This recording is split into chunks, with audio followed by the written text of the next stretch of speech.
Welcome to CineMax Movie Recaps. Today we're reviewing Sputnik.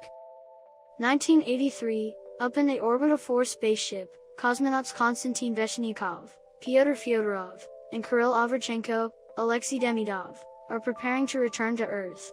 As they begin their descent, their shuttle experiences turbulence. After things calm down, the men notice something crawling outside the shuttle that slowly makes its way inside. The shuttle then lands in Soviet Kazakhstan, where they are found by other men.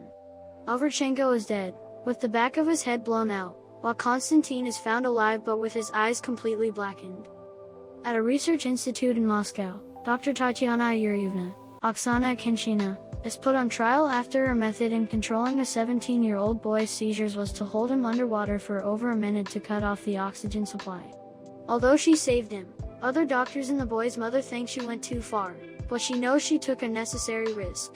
Afterward, she is met by Colonel Semiradov, Fyodor Bondarchuk, who is intrigued by her defense and requests that she join him at a facility in Kazakhstan to see what is wrong with Konstantin, as he is suffering from episodic amnesia. Tatyana joins Semiradov at the facility where Konstantin is speaking to the research director, Yan Rigel, Anton Vasilyev, who is frustrated with a lack of progress in figuring out what is going on with Konstantin. Tatyana enters the room, and Konstantin instantly finds himself attracted to her. She speaks with him and sees that he keeps a nesting doll as a personal item. He explains what happened to him before Tatyana concludes that he is just acting out due to being in isolation in the facility. She is taken to her room to rest before hoping to depart the next morning. Tatyana cannot fall asleep, so she goes for a run outside the facility. She bumps into an inmate who works outside the building, and he helps her up but won't let go of her hand until another inmate separates them. Semiradov later goes to Tatyana's room to see why they really brought her there. They observe Konstantin's cell as a protective door is brought down. He convulses until a parasitic alien crawls out of his mouth. Tatyana stands just outside the door facing the creature, who lunges at the door. She is mortified by the discovery, and Semiradov explains that the parasite enters and exits Konstantin's body without harming him, and he has no memory of any of it. What they want Tatyana to do is figure out a way to separate the parasite from the host without hurting Konstantin. Tatyana stays at the facility to review more tests performed on Konstantin as she and the other researchers learn more about the parasite and how it appears to work. Tatyana also learns that Konstantin has a son that he left at an orphanage after his mother died so that he could continue with his work as a cosmonaut. She calls the orphanage to find out about the boy, who is seen to be a troublemaker. Tatyana then goes to Konstantin's cell to ask him about the boy, but it only annoys him and makes him want to stop speaking to her. She then asks Semiradov to transfer Konstantin to the medical unit in the daytime so he can interact with civilians. Konstantin's transfer is made, and he is put in a bigger room with a TV where he watches news coverage of him and Avrachenko returning home. He gets upset just as Tatyana enters and admits she wanted to see how he would fare under stress. Before she leaves the room, Konstantin admits that he only found out about his son a week before his initial flight and that the mother had died. He asks Tatyana what she really wants from him, but she cannot say. That night, Tatyana observes the parasite near the cell as it makes its exit. She lays down on the other side from it, and it mimics her movements. It sees the nesting doll and responds to it. Tatyana puts on a protective suit and is allowed to enter the cell. She places the doll down, and the parasite wraps itself around the doll. When Tatyana tries to touch the parasite, she slips on its mucus, and the creature grabs her by the leg. The other scientists enter to pull Tatyana away, with her leg being injured from the attack. Afterward, Semiradov goes to Tatyana's room, where she tells him that she thinks the parasite is now fully bonded with Konstantin since it reacted to the doll, which she thinks means something to Konstantin as a guilty reminder of his son.